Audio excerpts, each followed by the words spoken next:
Whichever way you look at it, the Sussexes do their very best to make sure they bring even more stress and, well, heartache, one might suggest, of course, to His Royal Highness the Prince of Wales, Prince William. And it's not easy, is it? You know, people forget, of course, that William is two sides of that particular terrible story about, of course, his late mother, the beautiful Diana, Princess of Wales. And I've often thought this, and I've met Prince William on a number of occasions. You know, he's a very warm, there's a warmth about him. I can't explain it really, but you know, you feel you could talk to him about anything, possibly the wrong thing, but that's the nice bit about him. You know, Harry always had this sort of victimhood about him, like the minute you said something wrong, you know, he didn't like, it would flash across his face. With William, I'm sure even if you got the wrong thing, he'd think, oh, it's fine. You know, he's a far more laid back character, in my opinion. But of course, recently there's been this terrible headline that really was put out there to make sure, well, as you can imagine, to hurt not just, of course, William, but in fact the whole Wales family too. As ever, let me explain.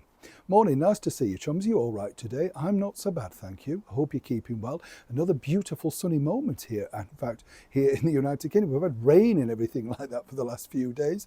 As you know, the royal family are currently up in Balmoral on their annual holidays. I've told you before, it is a wonderful place. I mean, people say, oh, it's always rainy. No, it's not. And it's just a nice place, in fact, you know. But it's like everywhere. Everything looks better in the sun. Well, apart from me, of course. But, you know, everything does look better in the sun. And I can see why the Queen loved Balmoral. Not just because, of course, of the wonderful Scottish fare. Let me tell you, they do have some lovely traditional food up there, absolutely. But when you're in Balmoral, it's like stepping in to another world. You know, you could forget all your troubles and suddenly you think, yeah, I'm all right. This is not so bad. I could survive. So I understand why Queen Elizabeth had such a real feeling for Balmoral and, of course, previous monarchs too. It's interesting though, isn't it? Prince William will be there again at some point, seeing his father, His Majesty the King. They discuss the next 6 to 9 months of what's happening inside the monarchy. And one of the topics, no doubt, will be this.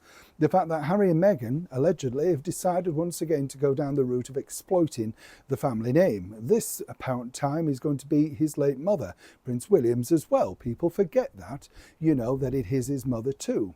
And it's a really very coarse thing to do in this particular situation, because the problem that you've got, right, is it's all very well that Harry might want to, you know, commemorate his late mother, and I understand that. I can see that he's still very hurting. A lot of the problems stem from that particular situation, you know, and whether you like Harry or not, there are problems and you can't escape them.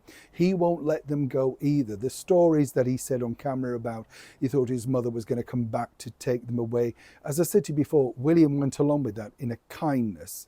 He didn't want to upset Harry anymore. But the documentary is another level. And when you think about it, and I told you recently that the idea behind it, Netflix really just see this as a way of making some money to try and get something going. Of course, Meghan and Harry see this as a dangling carrot, allegedly, to keep her in a job so that Netflix don't finally dump her.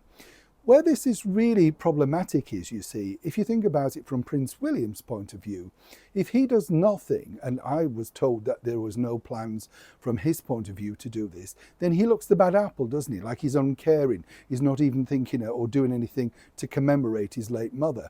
And you can't forget just how impactful Princess Diana was in an era of no social media. I'm not talking about the tabloid stuff, I'm talking about the good things that she did.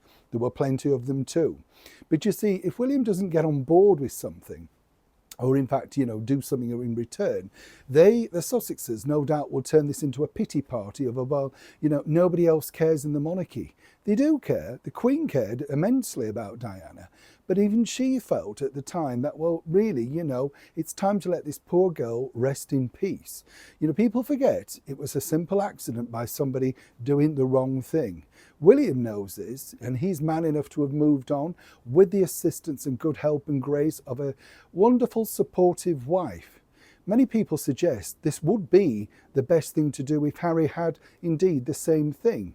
Only time will tell whether this is a veiled threat against William and indeed the full Wales family, or just simply a stunt to try and get some attention ahead of Meghan's now second series of With Love, Meghan. Truly, this is a developing story. When I know more, you'll know more. Neil Sean in the very heart of London.